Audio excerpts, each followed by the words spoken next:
social media. That's all I know about this one. Yeah, I mean, I think this is prime example of February Rugby League. Really, Yeah. yeah, pitches are quickly turned from green to brown. This is why we play in the summer primarily now. Games like this one. Oh God, it just reminds you, doesn't it? Like, I don't miss the freezing fog and the mud baths. I do not miss that. But yeah, I mean, both Bartlett and Barrow, you've got to say, probably winners along with Featherstone in the first couple of weeks. Both of them, all three of them having fantastic results. Yeah, well, Widnes carried their good form from the big win away at London in round one to play Workington, who we just talked about lost in round one. 70 points to 18. The most controversial thing about this game was whether it was 68 points or 70 points, but I'm pretty confident from what I've seen that it was 70 points to 18 from Widnes, but Widnes' official scorer has missed a conversion early on in the second half to kind of get a bit out of whack. But we did get a fan viewing on this one. Yeah, perhaps he nipped for a burger. Paul got in touch and said, good win for Widnes against Workington. Some mistakes and penalties leading to all Workington's tries. Widnes got some good tries and the team look like they're gelling well. Halifax will be a tougher test next week. That will be a good game. Yeah, but Widnes have scored over 100 points already, so, that's promising, isn't it? Yeah, actually, you know what? Widnes Halifax, I wouldn't have minded that being the TV game. But anyway. I didn't even pick that out as one of the potential game of the weeks. Well, this is the thing with it being a close league. There's going to be lots of these games between these, the teams who are vying for it, and they're going to be big games every week. They really are. Yep. York 30, Dewsbury 2. So obviously Dewsbury thought conditions, let's kick an early penalty, and then that went to shit. We did get a fan viewing on this one though. Yeah. It was an early kicked penalty. It wasn't a last minute. Let's get off the duck egg. It was a game at York last year that had the most ridiculous kick for goal. It was. Do you remember the Women's Cup game where the Cass went for two when they were like 18-0 down with 5 minutes to play? Yes, this definitely wasn't in that category. But yeah, Dewsbury only 2. Dave Hall says, tough game in horrible conditions, but well-deserved win for the Knights. Yep. York had started with the loss to Featherstone on the first Premier Sports game, but no disgrace in that, whereas Dewsbury, we've already talked about, got a spanking at their former guests, the Bulls. Featherstone 28, Leigh 6 was the big game, the Monday night Premier Sports game with a full Jodie Cunningham, Leon Price treatment. We got some fan views in on this one. Carsten said, Kieran Dixon had an absolute shocking night and Ben Reynolds is a grub.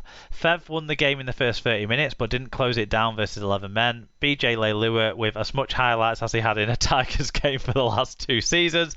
The 2 former Cowboys, Asiata and McDonald, were the highlights of the team.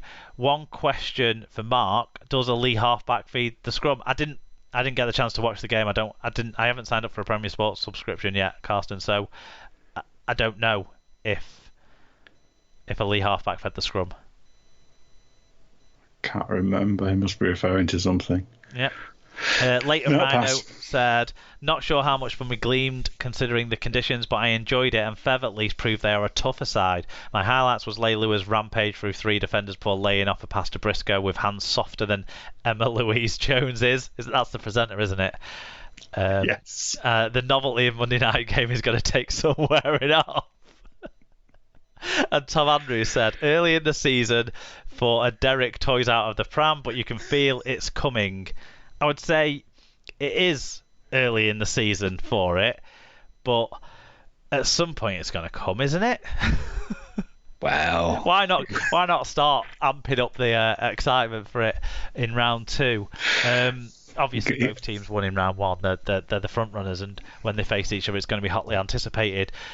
I saw some bits of highlights and stuff, and read a few reports. It sounds like Featherstone had a really sharp start to the game. Leigh's attack didn't really click, and then the second half was just, it kept getting muddier. Yeah, I think the first half, I would summarise Featherstone as conservative for probably 85% of the time, But then when they did push it, all the passes stuck, and they scored 3 really good tries. So they played to the conditions, but at the same time, when the chances were there, kind of gaps on the edges, etc., they weren't afraid to throw the pass. The kind of counterpoint to that were Lee to me. So Lee were playing downhill in the first half. I know it's not a massive hill, but it is a hill. Yeah. At the end of the day, conditions against you and all that kind of stuff in the mud, it's probably easier to slide downhill than it is to run up it. And they were very, very conservative in the first half, Lee. A lot of early kicks, tame handovers for me. I was disappointed with them in attack.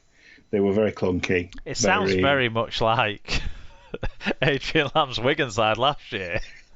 Well... Lame turnovers on the last. Having passing plays. Having seen I've only saw the highlights of their first week win, but it seemed like there were quite a lot of kind of "I'm just bigger and stronger than you" type breaks. Well, Nenny McDonald's going to be, I think, quite a weapon for as the season goes on, isn't he? He's kind of between him and Caleb Aikens. They're going to be the difference-making players that Adrian Lamb's very structured setup will need, because you need people who break from it, who've got a talent and a skill set that is hard to match up against. Like Bevan French had, for example, and obviously people like the greatest player ever, Lillian Farrell, and stuff like that. You had these players who match up really well through breaking the structure rather than playing the structure. I do wonder how Lamb's structures will go in a side that is a championship quality side, because will it just get even more lousy, or will it be okay because generally they're playing against weaker sides? And then maybe because of how much he puts into organising it and making them disciplined, okay, we'll talk about discipline in a different way in a minute, maybe when it gets to those later stages of the season they can crack off some good wins when it's not terrible conditions against Fev in bigger games down the line. Maybe. I came away from this thinking Featherstone have got a probably 2-step march on Lee, in the sense of they weren't, as I said, they weren't just chucking the ball around. They were very controlled when they needed to be. They were doing the right things when they needed to. But they still had, even in terrible conditions, they still had the ability to make breaks and score some very, very good tries when the opportunities presented themselves. I never felt like Lee were going to score. I mean, obviously they did, but but that was only when it got desperate and they were in, chuck it around phase. When the game was gone. The game was gone after Featherstone scored first in the second half. So was that the John Davies try that looked a bit dodge? It were a bit dodge. If replays were there, it would have probably been ruled out. But that's Championship Rugby League. You get these things given, and it probably was a knock on. But to be fair to Hicks, he didn't really have a choice to look at it any other way. And again, for Davies, he just kept playing, which is the right thing to do, isn't it? Put the ball down and let the ref make a decision. The ref made a couple of decisions with some yellow cards in the first half for Lee. What was the story around those? It felt like to me, Lee, at this point, Lee were out of the game in the sense of what they were doing wasn't working, and it felt like they were trying to pull Featherstone into a bit of a schmozzle, because we all know that Lee and Fev both like a bit of biff. So it felt like there was a little bit of trying to rough players up a bit. Right. For me, the cards were justified. They felt like kind of reasonable punishments in the circumstances, and to Featherstone's credit, they didn't rise to it much. A couple of injuries out of the game as well. Chris Green for Lee broke his arm, didn't he? Is that right? Otherwise, he would have been involved in getting cards, no doubt. And Joey Leilua, bit of a calf, was it? Calf or hamstring? I can understand it playing on that mud. Fair enough. But his leg muscles won't be used to playing on a surface like that. But yeah, no, I mean, Featherstone, absolutely comprehensive for me. It was Lee, very disappointing. More in the sense of their lack of ambition for me really showed through. And as you say, you've seen that yourself in spades for too long. So Lee will have no problem against your mid-table teams because they're bigger, stronger, slightly better players. I just worry about them being able to stand up to the likes of Fev, who are also big and strong, but they, at the moment, are more structured and more skillful. So they deserve the win. A couple of milestones that I haven't seen Neil at the Record Keepers Club contradicting today, so let's assume they stand. So they might be true. John Davies celebrated his 250th career appearance with a try, and Craig Hall went past 500 career goals in the game. And the other positive, I think, Monday night, shit weather, 4,562 people there. Yeah. So, very good crowd. Obviously, the weather was abominable. You could have easily sat at home and watched this, of course. It must have been very tempting. But yeah, it was a big game, and any kind of worries about crowd staying away and watching it on television, probably unfounded, I would say, because they'd have been very happy with that kind of crowd, I would suggest. Overall, an enjoyable game to watch, even if you just, enjoying the ruthlessness of Featherstone. Good stuff. Do you want to take us through the early stage standings? Yes, so Widnes lead the way on their points difference after their 70 points against Workington, with Batley, Featherstone and Barrow also with 2 wins from 2 played. Lee, Bradford, Halifax, York, Sheffield and Newcastle all have 1 win. London, Dewsbury, Whitehaven and Workington are all winless as we head into round 3.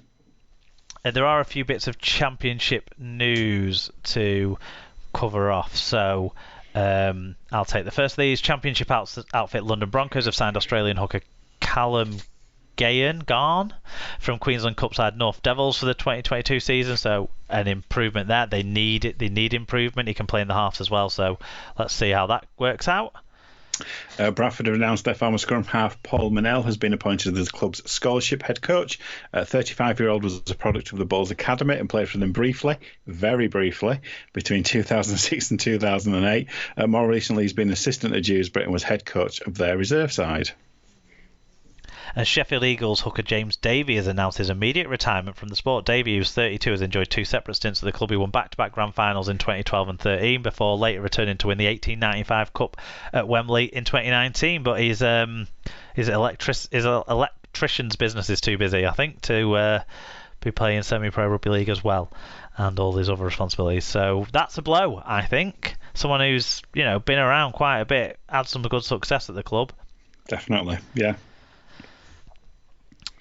Right, that is our other results section covered up. Just to drop it on you all, by the way, that's how we're going to be doing the news this year. So in the Super League, we'll be talking about news stories as they relate to the teams in their games. In Championship, League One, etc., we'll be dropping it in when we talk about the results. We'll see how it goes, see if we like it. You can still put your fan reviews on the news form, and we'll cover them off. That's fine. We'll see how we go with it anyway. It's just a little bit of a switch up. Don't want to stay the same all the time, do we? So that's the results covered off. We're now going to move on to predictions, because Super League's coming.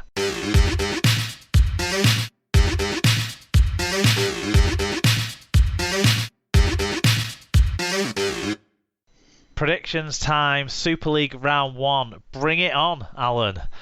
That's everyone's been saying. As all the kids say. Yeah, we've got 4 televised games, which is fantastic, including, of course, the first live televised game on terrestrial television in Super League history. Do we still call it terrestrial television? Free to air, not behind any subscription paywall. Here we go. And you might even be able to record it. You can record it, yeah. There was a bit of drama about that, wasn't there? I think it was worth people flagging it so that it didn't become a thing. I think it became a thing anyway, but it was worth people flagging it. So, I don't know why people were trying to point blame at one party or the other without any sort of evidence that there's a reason to have blame. Certainly people who thought there was a conspiracy, Sky, give your heads a wobble because they